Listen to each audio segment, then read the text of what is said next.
Hey folks, and welcome to Typology, the show in which we explore the mystery of the human personality through the lens of the Enneagram. My name is Anthony Skinner, the producer of the show, and we are thrilled to have you with us today. We have a longtime friend joining us today, Seth, Abram, pastor, singer-songwriter, creator and founder of Integrated Enneagram, and co-host of the popular Enneagram podcast, Fathoms. Seth is an Enneagram 9, and he is an enlightened one. You're going to get a lot from this episode, regardless of what number you are. I know you're going to enjoy it. We're glad you're here. That's it for me, Anthony Skinner. And without any further ado, here's the host of our show, Ian Cron. Seth, Abram, welcome to Typology. Howdy. It's good to be here, man. Man, it is wonderful. I've looked forward to this conversation with a well-trained, Enneagram-educated 9 for a long, long time, particularly you. We've had some connection over the years, and I'm excited to catch up with you, too, because I know that a lot has happened since we had a meaningful conversation. So here we are, Enneagram 9. Mm-hmm. I want to just start with a question that I like to ask people in general, which is, what has the Enneagram meant to you as a person? That's a really good question. What it's meant to me is largely the word that I tend to use repeatedly over and over when someone asks that question, is my capacity. I had no idea how small of a life I was living. I had no clue that I had closed myself off, that I'd split off vital aspects of who I am internally in order to become my full self, my truest self. I had no idea that I was living such a small version of me. And so one of the biggest reasons that I've gotten into the Enneagram, especially so deeply, is that it's just shown me what am I capable of? And I've just been overwhelmed by the idea of that. I have like spurts sometimes, different moments in life where I'm like, oh boy, here we go. What can I do now? You know, and other times I forget about that stuff, but it's been a wake up call for me to, man, what am I here for? And what has been hindering me from becoming what I'm here for as well? I love that. Totally. So good. You just articulated what I hope everybody would describe what the Enneagram has come to mean to them, and you articulated it so beautifully and with such passion. Thank you. I love that. I love that. And that's the thing, is it's woken up passion in me too. Right. There wasn't tons of that before. I am more comfortable with the passionate Seth. You know. Yeah. Gosh, that's good. You know, I remember when I first moved to Franklin, you were working at the Frothy Monkey. Yeah. I helped open up the Franklin Frothy. And you were a young guy. I mean, how old were you? 22, Yep. 23? I don't know how old you were. I'm horrible at math. I'm 36 now. And No! I don't remember when that was open. Oh, wow. My gosh. Is it that long ago? Oh, well. Man, yeah. I can actually feel the change in your life force from when you were a younger man. You were more, I would say the word, I would use two words to describe you. And again, being a little presumptuous, this is all, my first impression kind of stuff. But I pay attention to those sorts of things very carefully. I really do pay attention to what people are like when I meet them. Yeah. I would say that when I first met you, you felt vague and tamped down. Yeah. You were a very quiet, chill, laid-back guy, charming. Really, the kind of person that, has a large circle of peace, around you. But it was a little tamped. But is that describing a sort of an unawake 9? I would say so. Yeah. I mean, I do the sexual 9 thing primarily. So my charming is you don't know your socks aren't on anymore. You never saw them being taken off.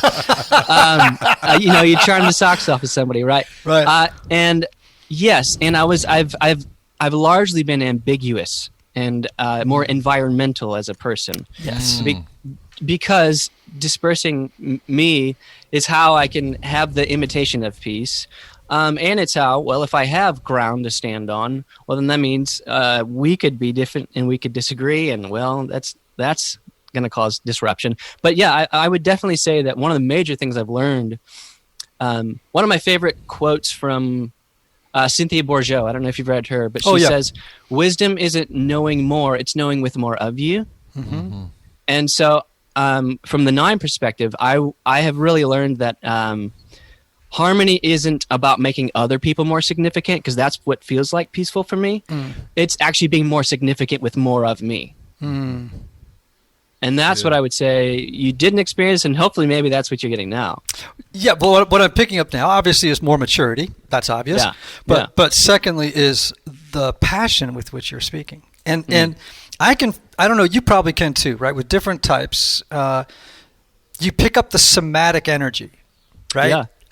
It just radiates. Sometimes I'm around a social 4. For those of you listening who aren't familiar with subtypes, that's the more iconic 4, where you can sometimes feel the melancholy radiating off them. Actually, the suffering radiating off them. You don't feel that on self-pres 4s like me, because we have more of a sunny disposition on the outside. It's definitely that on the inside, but not on the outside. And just seeing your passion, you're more electric. You're more carbonated. In your presentation, which is lovely to see, man. It's just lovely when I see a 9 in that space. Thank you. You know, I have a question for you that maybe you can solve a mystery. So, my audience, we did an analysis of email list and audience, listeners, blah blah blah. Because I just want to figure out, who are these people, right? I want to know who my audience is. The 2 numbers that listen to our podcast more than any other numbers, and the 2 numbers that are on my email list, the 2 numbers most interested in the Enneagram. 9s are first. The second one is 1s. Now, I understand why 1s would be, because they want to tap into any sort of thing that has to do with self-improvement. Right? So, okay, that makes sense. At least that makes some sense. Why do you think 9s would be the number 1 type that would listen to an Enneagram podcast and subscribe to newsletters and all that stuff? Because you wouldn't think that 9s in sloth tend to be lazy about self-development. I have potentially a semi-helpful answer. And you can see me already sort of tamping down the value I'm about to give you. No, I do think there's a massive part of the structure of that any type 9 that is about vicariously embodying myself through something else. And there is a lot of capacity when other people talk about what they're capable of coming from this thing. And it's like, what if I could be that? Well, if I just keep listening to it over and over, maybe I'll become it, by whatever you call that when you put a book up to your head and that's not going to that's osmosis. Not how you read it. Osmosis. Yeah. Maybe that's an aspect of it. Like, I'm trying to find embodiment through just, there's Oscar Ichazo, he talks about the Enneagram of traps, and the trap for the 9 is self-abasement, and it's this sort of like seeking externally all the things outside of me to substantiate me. But without any sort of ground, interior ground, there's nothing actually for information to attach to. It is one ear, in one ear, not the other. Interesting. And so I just wonder if it's some form of spiritual bypass, if that makes sense. Yes. I'm sure you know this term. I think it was from John Wellwood who first came up with it. But yeah, some form of spiritual bypass. How's that? I absolutely agree. I think that 9s, sometimes you get a sense that they're not Velcro enough. That, as you were saying, something goes in one ear and out the other. That like a lot of 9s I know have lots of information flow, lots of it.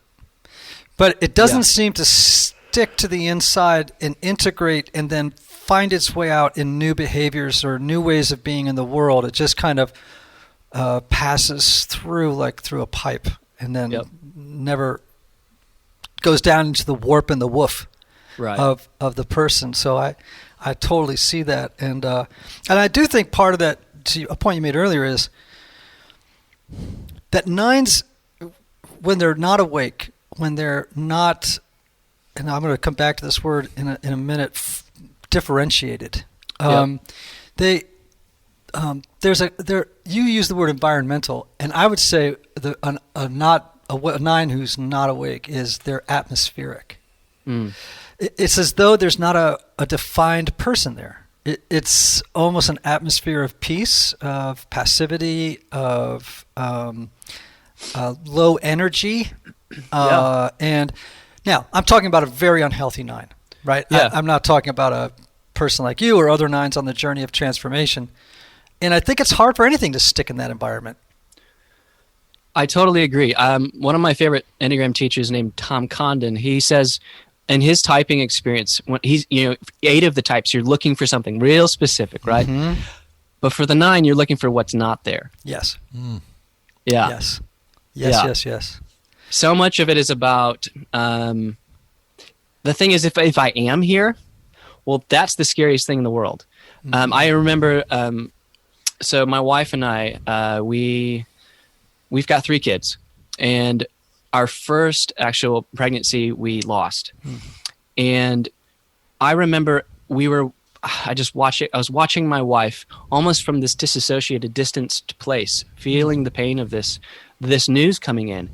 And it wasn't until like in the parking lot where it's like, finally I asked her, is this a miscarriage?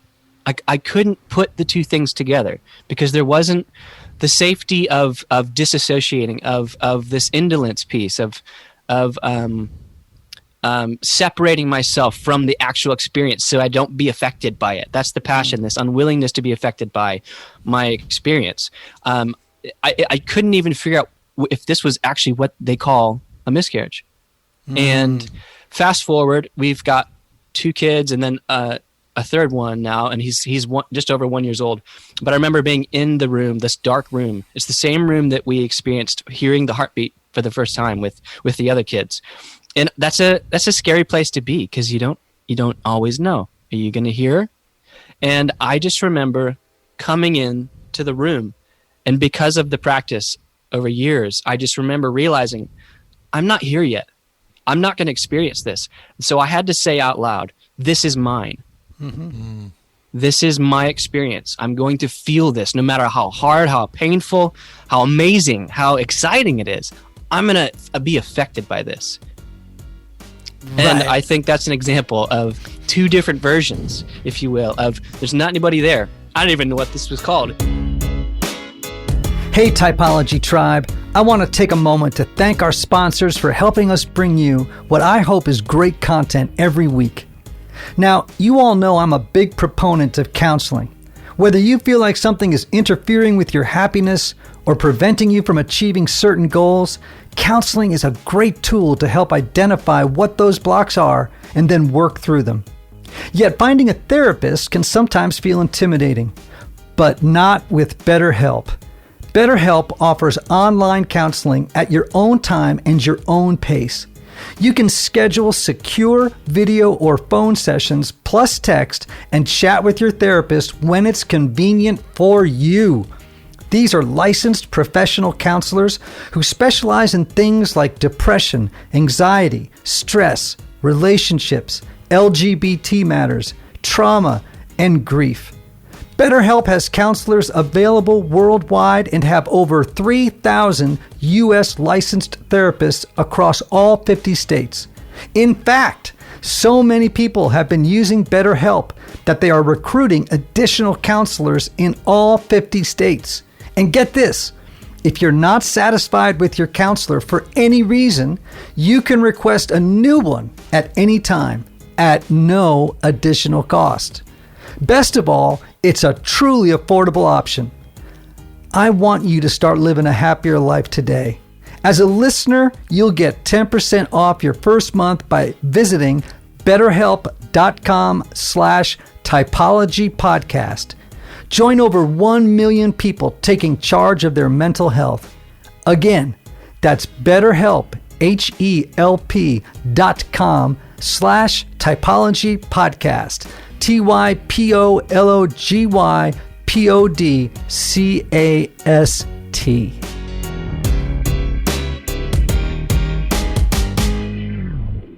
We had an interview earlier today, and I was speaking about a question someone asked me. I'm in a 12-step recovery group for people in recovery from drug addiction. And a person last night in the meeting asked one of those obvious questions that threw me back on my heels. I've had a few of these in my life. And the question was directed to somebody else in the meeting. They said, "Are you willing to be happy?" The whole room on Zoom just got really quiet, man, because it was like everybody self-directed the question. Am I willing to be happy? Because it's kind of an obvious but powerful question. And what I hear you, and maybe this is a practice that all nines could embrace, which is to ask themselves the question in moments like that, am I willing to be here? Love that it's a practice. Am I willing to be affected by what life is inviting me to be affected by at this moment? Yeah. I love that. I mean, that's wonderful, Seth. I mean, that is such a mature, I think, and profound question that you've posed. And I like what you've said, which is that nines simply don't want to be affected by life. They literally don't want life to get to them. Unwilling to be affected. Unwillingness to be affected by life, because it would disturb the inner calm, the sense of peace. Totally. It would cause some level of distress, and worse, the possibility that desire might arise in the moment. Yeah, that's a big one too. At its extremes in the past, it's felt like I can't even risk even allowing myself to know I have needs, to know what my needs are or what my preferences are. Because if I have them and they end up not being met, the disappointment and the internal disruption, like you're saying, might be unbearable. So I have to, I think one of the main internal defenses of the nine is I don't know. Yes. I don't know, because to know would bring up the possibility that I don't have what it takes. There you go. I don't have what it takes to be a part of life in a full embodied way. God. I don't have what it takes. But bring me home, man. That's so good. That is so right on. So I do. In the back of my head, in my worst days, I fight. How can I be me? I don't want to be me. I don't want to be me. I mean, this is what has consistently brought me into therapy over the years the most. To be me is to be here. To be here is to be affected. To be affected is to have capacity. And that's the other side of this. That's the thing I think a lot of people don't know about nines is there's another level of when you start waking up and you start realizing you have what it takes, you have capacity, there's another fear for me that comes in. It's like, I don't want to be on all the time. What if I have to be on all the time? That level of expectation of always showing up, I can't do that. I can't do that. I absolutely can't do that. That requires too much. Yeah. I can do it to a period, to a certain point. I remember recently, and I'm telling myself internally right now, it's okay to talk more than you're comfortable talking, because this is another practice of mine. Hey, bro, I don't like how much I've been talking. I'm having a But ball. I'm telling man. myself. Keep going. I was recently at the gym, and I think the gym is vital for body types, especially nines. It's how you feel the sensation of your capacity to be motivated, to find out what more of this is like. I was at the gym, and I had just watched this old clip from Arsenio Hall on YouTube, and I was getting on the treadmill. I'm getting into it, I'm starting to feel it. And this was a really intense clip, and it was making me emotional. And I just started running. I sped up the treadmill and I started running, and immediately I was flooded with two emotions, fear and sadness. Because the fear was, holy cow, I feel my capacity rising and I can do anything. Here I go. But at the same time, oh no, I will have to always do this, and I don't want to always be on. I want to be able to slow down and have some peace here and rest. And sadness of oh man, I've forgotten myself a whole hell of a lot lately. I've forgotten about any of my capacity. Oh, I'm thinking about this wonderful quote, and I'm trying to remember the source. But in many ways, what seems to frighten people sometimes isn't what's wrong with them. It's what's beautiful about them. It's much harder to own your brokenness than it is to own your beauty. Because beauty makes a demand on you. Okay, like, okay, now what are you going to do with it? Mm-hmm. You know, like, you can own your brokenness and just sit back and go, well, you know, I'm just a broken person. And, you know, grace, maybe if you're of a Christian tradition, that's going to make up. It's like, yeah, but what are you going to do about your beauty, champ? It's like, you are beautiful, and that's going to make a demand on you in life to do something with it to better the world. Yeah. Yep. I'm going to read you a quote and see how you relate to it. And this is from a 9. I got this from Richard Rohr, and I think it's interesting. The person writes, it's a 9. We 9s are at bottom great cynics about ourselves and about human nature. We believe that we're worth nothing and that ultimately nothing is worth anything. We tend toward resignation. Anyone who wants to help a 9 has to look to do something about this deep-seated cynicism. Yeah. It's a cynicism towards my knowing what I'm capable of. That reminds me of a story from, again, Tom Condon, who talks about a 9. It's a fake story, so don't worry. He talks about a 9 whose house blows up. Crazy, right? That's you just lost your house. But the next day he reads in the paper that there's a competition he can enter, and there's 3 different prizes he can win. The first prize is a brand new house. Well, that's amazing. I just lost mine in that crazy house explosion. The second one is a new car. That'd be great too. The third one is breakfast pancakes. So the 9 enters, and he finds out he won. And he's like tension, like, I am excited, I won, I might get this house, but he's like holding it as hard as he can. And the friend comes up to him and says, hey man, you won, but you won pancakes. I know you needed that house, dude. I'm so sorry. The 9 goes, oh, it's fine. I love pancakes. It's this like, I'm so cynical towards me feeling disappointment. I'm not going to feel that. I'm not up for it. That's too much for me. That will remind me that I don't have what it takes to embody my capacity. Wow. That's a great, great illustration. I want to jump on something we were talking about before we hit record. And that is about Chazo's teaching about the tension of wings. And I really want people to hear about that. So turn us on. Yeah, thanks. So Oscar, right? He's the father of the modern Enneagram of personality, and he's got this theory that isn't super popular about the wings. And I'm not the biggest fan of like understanding wings as just additional behavior, as salt and pepper to your dominant type. I think people can use that to try and squeeze themselves into a dominant type that they can't figure out. You know, like I don't see myself in this description, like totally. Anyway, he talks about how type can actually be thought of as being created by the tension of the polarity of the wings. Yes. So it's kind of like 2 magnets, if you think of when they're opposing each other. And what happens when these 2 the wings are, what happens is it sort of it creates this person on one side, it's the 1, right? It's the morally above reproach, the compliant type. And then you've got the 8, which is the autonomous and strong, the defiant type.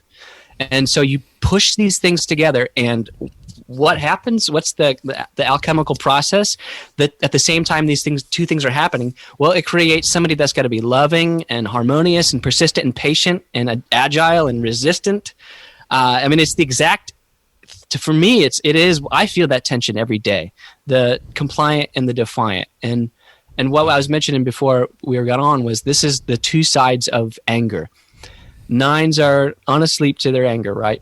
But this is the 2 sides of going with anger and going against anger. So this is if I can compliantly, then what this means is it's sort of this idea that I am looking to find my energy from an outside source. I think that's one way to say it. So when I'm, like you've been saying, less differentiated as a person, when I'm more of a gas than a solid, there's, like we've been mentioning, there's no ground then for this information to attach to. So I'm trying to embody myself through other people, and that's the compliance. Like I'm going along to get along. That's the 1 and the 8, but it shows up. That's how it shows up as the 9. And then, well, basically, I'm trying to substantiate my significance through somebody else. That's what it is. And I'm actually putting my significance on them to bear. That's the sad thing. But defiantly then, to finish, is it's more, I show up more in a actually counter-merging style. So I'm resisting actually connecting with people in order to preserve my autonomy. Because all body types want autonomy and respect, right? Mm-hmm. And I think defiantly, it's nope, I'm not going to. You can see this passive aggression. That's the going against anger for the 9. And so to put all of that together, that is what makes up me every day. I'm just feeling this tension, this pull of going along and right. No way. Yeah. Right. I've studied that theory that you're talking about, these polarity of wings before, and I think there's a lot of truth to it. I know I'm one of these guys with the Enneagram that doesn't adhere to any particular school because I feel like I'm a both-and thinker to a fault. I'm a little bit like, oh, no, that's interesting, and I can see how that works. And I'm not someone, you know how it is in the Enneagram world. There are particular schools, and they are rivals. Like, there's a lot of rivalry. There's a lot of backbiting. There's a lot of competing, you know what I mean? Yep. Competing theories. And I don't really like subtypes, and that's instinctual variance. And people are doing all this stuff, and I'm like, I don't know. It seems to me that I can find beautiful things in lots and lots of places. And all to say, 3 and 5, I'm a 4. And so the collision of 3 and 5, or this sort of push and pull of 3 and 5, it is so true of my life. It is so true of my life. And so I just want to encourage everybody just to maybe begin to think a little bit about how the polarity of your wings might produce this space that you inhabit more than not. How's that? That's good. Yeah. And I would also say that with you, or not with you, but in general, and maybe we can talk, we again mentioned this earlier to each other, but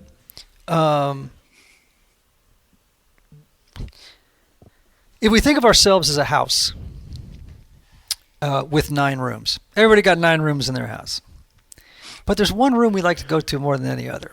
Like, I live in a new house, and right now, and it's amazing how in the first week there's one chair in one room I just went to over and over and over again until now.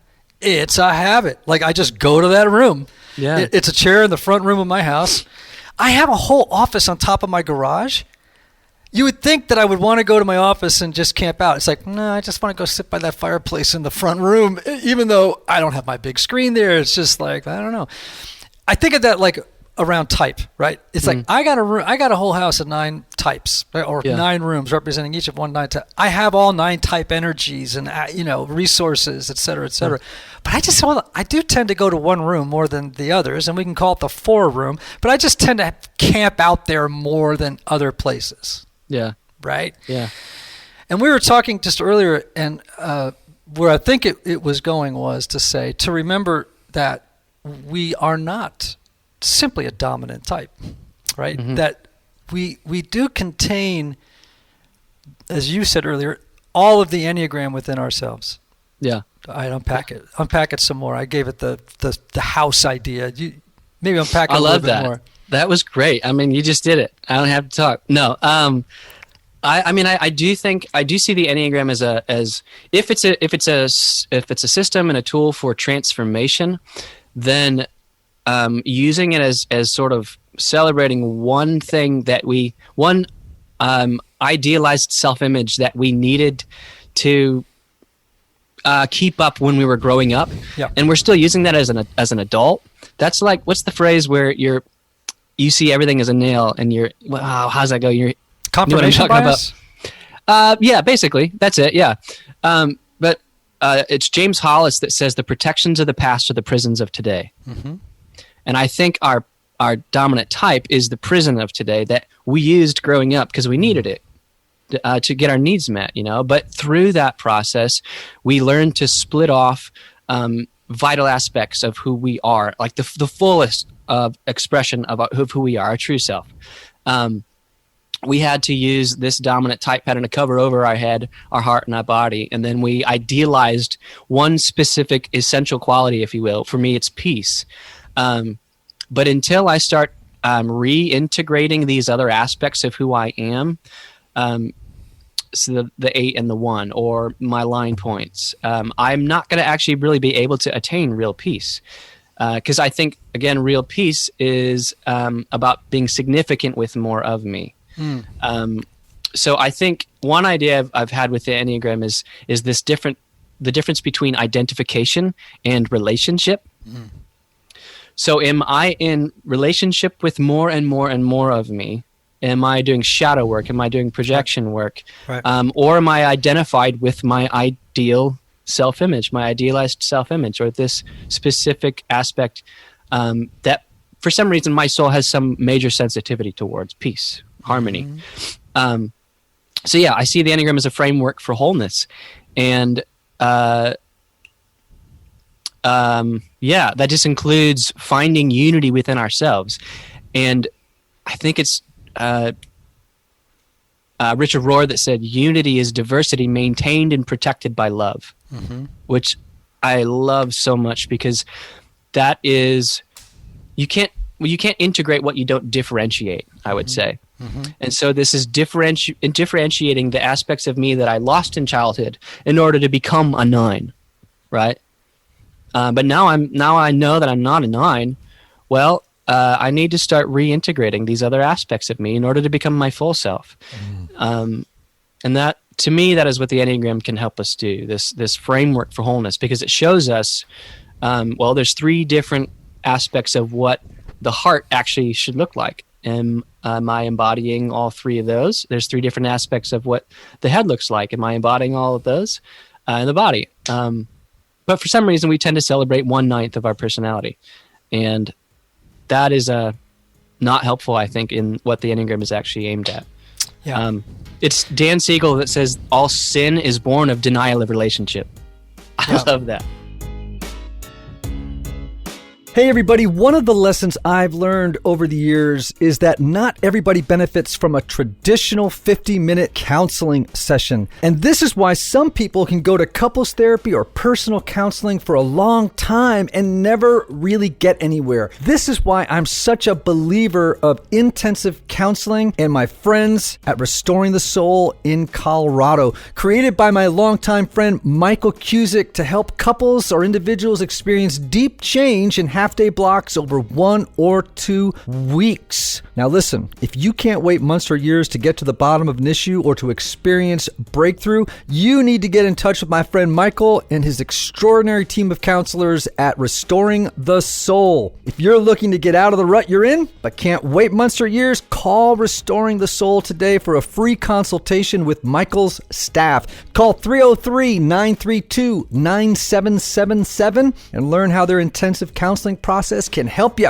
As a special bonus, just for Typology listeners, make sure to visit www.restoringthesoul.com/typology to download their PDF called 5 Ways Unaddressed Trauma May Be Derailing Your Relationships. So, let me just sort of help people out with some terms you're using. And actually even recommend some reading that I think you'll know.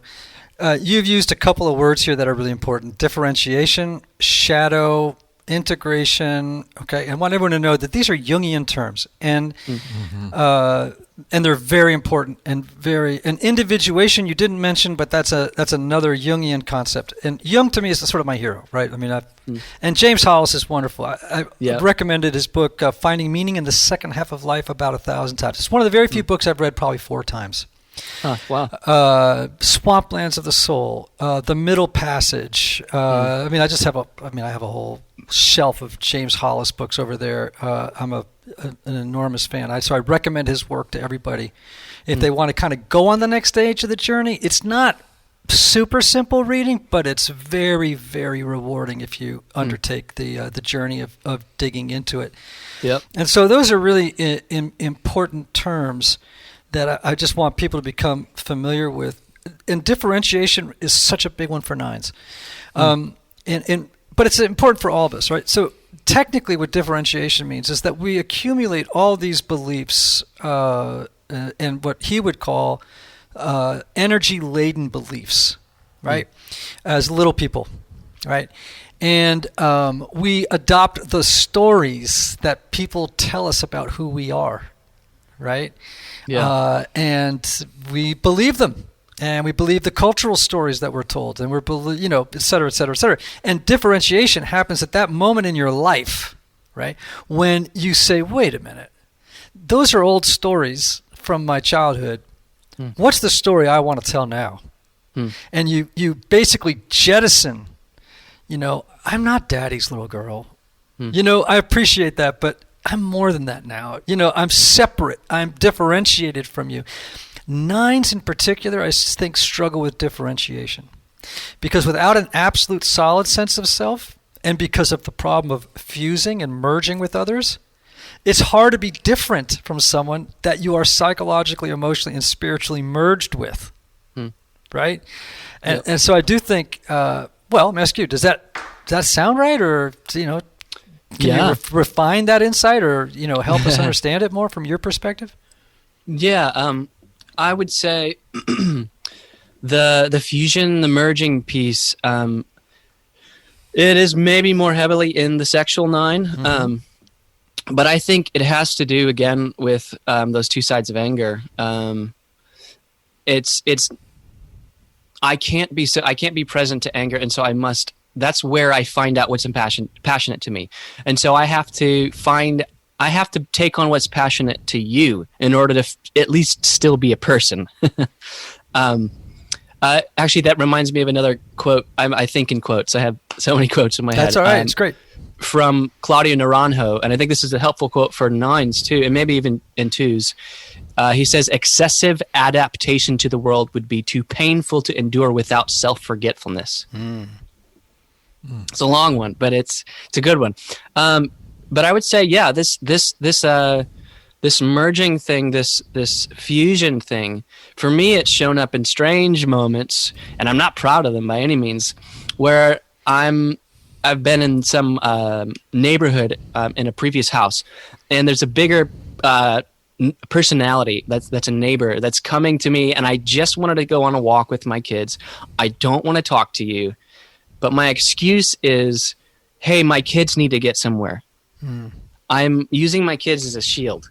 I'm not telling you I need to go. I don't have what it takes to be with you right now. I'm going to get lost in you. I know it. You're going to want to talk about stuff. So I say, hey, my kids have to go to the bathroom. I can't talk. That's almost, I'm like losing myself in them. I'm not able to tell him that I can't do this. Or even at parties, I remember I've been with, I will stay behind my wife, even physically, because it's just, there's so much of an overwhelming experience here, and I don't know people and she does. And so I'm just going to stay behind her and like, just agree with what she's doing and kind of play along to the stories that she's in. That's one aspect, I would say. The other side of the merging thing is I do think when you start to wake up as a 9, you start realizing that I can't keep doing this because I need autonomy. So I've often found myself, the more that I'm merged, the more I have to separate myself. I have to physically, I can't be in the same room as my family because just energetically, there's just, even though we're in the same room and nobody's talking, this is just too much for me because the whole day before I got here, I was just, lost in somebody else or something else. And that's actually, I think it's more than, it is people for sure, but I also think it's things. Like if you look at the space I'm in right now, there's books here, books there. There's a massive bookshelf over here. I have lost myself in books over the years. Well, is that your, we talk about self-narcotizing as the defense mechanism of 9s. Yes. And, and numbing might be another way of doing it. So when desire starts to arise or anger starts to arise, a call to become self arises, food, sex, drugs, alcohol, Netflix, and people don't really exercise. But I can just tell you, exercise can be a huge one, right? Yeah. As a narcotizing kind of a deal, as is reading novels and books. Yep. And is that your numbing agent? It's one of them. No, you are a seething cauldron of numbing agents. It is. It's become a big one of mine because I had 7 years ago, a pretty big deconstruction, if you will. And it was my way of thinking somebody else has done this before. So I got to figure out how you navigate this world. But yeah, it's definitely books for me, but it's TV. I have way too many TV shows that I've binge watched all the way through. It's plenty of things. I can confess sins right now if you'd like me to. I'm a priest. I know. But here's the thing. To be clear, there's nothing wrong with reading. It's a virtue. It's a wonderful thing. There's nothing wrong with Netflix. Nothing wrong with having a donut. A sleeve might be a little bit of a hard press. And there's nothing wrong with exercise. These are all wonderful things. What it requires is discernment, right? In this moment, am I using this as a way of escape, or is this something I'm doing that is life-giving and helping me develop as a human being in a really generative, healthy way? Totally. If I could put some legs to that from my perspective, for me, it's largely, I have tried to look recently at the ratio of how much I'm reading and how much I'm producing. Because if one of my statements, one of my personal mantras is I'm committed to having a voice in this world. Oof. And if that's true, if I'm going to have impact in the world, I have to figure out a little bit better of a balance of how much I'm consuming and how much I'm producing. And there's been plenty of times where I can read 50 to 60 books a year, and I put out one talk, and I'm trying to figure out how I can sit down and do the hard work right now of really, really, really, really pulling out what is so deeply dispersed inside. That requires a lot of effort. And it usually means going to the gym first or something. Or I can just sit down and read another book. I'm good at that. That's really easy, though. And that's that kind of torpor that nines can fall into. And it's confusing because it feels like I'm doing something good. Mm-hmm. But it's another way to distract myself. Yeah, but I mean, I oftentimes hear nines say, well, yeah, I'm watching, all of Breaking Bad this weekend, but, I'm just relaxing. And I'll go, no, that's not relaxing. That's drugging. That's taking it over an edge. And so it is a lot of discernment to figure out, am I over-consuming and under-contributing right now to the world? Am I taking too much and not giving enough back? I think those are really good questions for all of us to ask, but I think for nines in particular who don't have trouble finding the energy, the inspiration, or the confidence that they can produce versus just consume, Yep. You raised something interesting earlier that I want to kind of maybe apply to all the types, which is the idealized self. And one of the things that we do as a defense against facing the truth of our type is we begin to make rationalizations, right? And see, add on to these if you like, but sometimes the one, rather than facing their shadow, will just say, well, I'm a good person. Or the two will say, oh, well, come on, I'm just a loving person. And the three will be, I'm just a successful person. I'm a go-getter. The four says, well, I'm just a deep feeler. I'm a creative person. And the five says, I'm a smart person, or I'm an observant person. The six says, I'm a loyal person. The seven says, I'm a joyful person, right? The eight says, I'm just a powerful person, and the nine says, I'm just a laid back person. And these are actually just rationalizations to cover over the work. Yeah. Did I get the nine right on that one? I'm just, or I'm a nice person. People just say I'm a nice person. Yeah, I'm settled. I'm nice. I'm kind. I'm peaceful. I'm accepting. Definitely. People see me as the most accepting person usually. Right. And when I've gone to I'm a creative guy, I'm a sensitive, creative person who's, a little bit of the artist, who's a little self-indulged, blah, blah, blah. It's like, man, you're not doing your work. That's all bullshit. Right. That's just all your Right. bullshit. It's like, Yeah. maybe, but that's also just a cover. That's the idealized self that you're living behind to avoid doing the hard work of becoming all of you, completely you. It's like a little bit of a false refuge. Yeah. You know, I want to close up with this about transformation, and then I want to hear a story that you told once about, which will bring us out to the conclusion around right action, right? The virtue of the 9.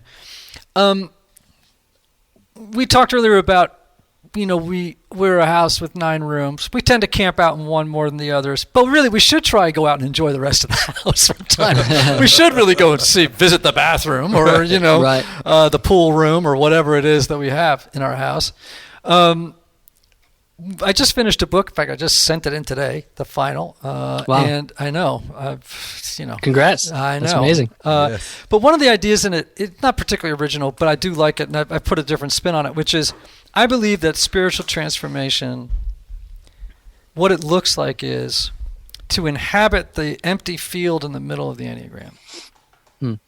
There's that big white space in the middle. In fact, people often ask me, what number was Jesus? You know what I mean? And I'll go, well, if I were to look at all the great spiritual masters, Jesus, Buddha, St. Francis, where do they live on the Enneagram, right? I go, in the middle of that white field, where all of a sudden they have transcended type, their own type, and moved into a space where the energy, the gifts of all those types now that surround them, right? That they begin to embody and manifest the gifts of those types in their proper titrated way in any particular moment. What do you think of that? Yeah. I do see the Enneagram type as your ego type. I forget if I mentioned this before or since we've been recording, but I do think that the ego means I, right? So I am this, but I'm not that. And so for me, largely about how your virtue kind of comes forth is about holding who I think I am, my idealized self-image, and who I'm definitely not. So I'm not disruptive. I'm peaceful. And when I can hold that tension of opposites, I think what comes forward is for me is right action. It is this ability to be, as we've been saying, it's an unwillingness to be affected. So it's now an ability to be affected. And this is largely about getting angry. This is a really scary thing because to be angry is to be embodied. And how I have usually described anger for me at my craziest is I feel like I could lift a car and throw it across the room.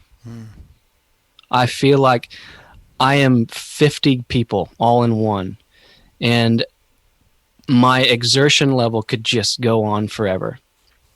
And I think this is what you were alluding to, Ian. A couple of years ago, a family member of mine, they were going through something that was really, really weird and painful and not okay. Absolutely not okay. I think all the body types are justice-oriented.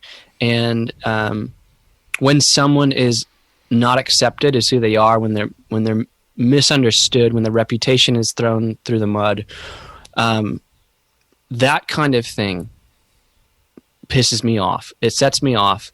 And this was a really close person of mine. And there was just a couple of other things that were confusing that happened, and then something went down, and it set me off. And it was not okay. And I remember I had to leave my house because at this point in time, the anger was becoming so great inside me. I was becoming so passionate. I knew I need to be smart and leave the house. And so I drove down the street to a parking lot, and I called 3 people. The first one, I called my best friend, and I just exploded on him. And he'd been my best friend for 10 years, I think, at the time. And he's never, ever seen that level of Seth. And And it was intense. I was pounding on my steering wheel. I was yelling and screaming, and I was just absolutely furious. And I don't know if I've ever reached this level of Seth before. And it was the next day, and it was kind of just hitting me like, man, that was a whole different level I went to. That was really weird and awkward, and maybe I should call that guy to see how he's doing after that experience. And I called him, and I just asked him, man, I almost feel like I should apologize, but how was that for you? And he said, dude, don't apologize. I have never seen you more alive. Mm-hmm. And that was another marking moment for me of anger's not bad. It's scary only because I'm not used to it. But that is, man, where is my anger? If I'm trying to control, I'm angry about something. If I'm passively aggressive, I'm angry about something. Where is my anger? What am I avoiding? If I'm avoiding something, I'm angry. And my anger is how I tap into me becoming the rest of who I am. Well, could we end at a better place? So I think not. By the way, but when you first told that story, when I first heard you tell that story, I was so moved. So moved, in fact, that it is in my new book. Wow. It's in the chapter on nines. Seth kindly allowed me to use that story. It's one of my. It's actually probably my favorite story about nines. Wow. As a sort of a story of hope and the possibility of transformation, and also to reassure nines, to have nines know this: when you show up like that, contrary to what you predict, you become so beautiful and attractive and magnetic in the eyes of others, because it's like all of a sudden everyone goes, oh, wait a minute, Seth, there you are. There you are. Yep. And your voice, you're asserting yourself, and you're giving voice to what matters to you, and you don't care if this causes conflict or whatever. You are showing up for life, and it's so awesome. It's so beautiful, you know? Totally. I would just finish and say that we train people not to value us by how we don't show up. And when we can get angry and when we can share our opinions, people will start to include us. We get pissed off when people don't include us, but that's because we've told them how to do that. So if you want to have an impact and if you want to be respected, you got to show up. And that's about getting angry. Where is that? Where is it in your body? Where are you holding tension? You're angry, man. You are, whether you know it or not. So thank you so much. Earlier in the show, we told people about your podcast, Fathoms, about integrated Enneagram. We're going to direct people in the show notes to go check that stuff out. Thank you. Will you come back on? I'd love to. I'd be honored. Thank you. I had such a fun time. And me too, man. I hope it brought you as much life as it did to me. So, yeah. And Typology listeners, again, as always, hear these words: may you have love, may you have joy, may you have peace, may you have healing, may you have rest. Until next time.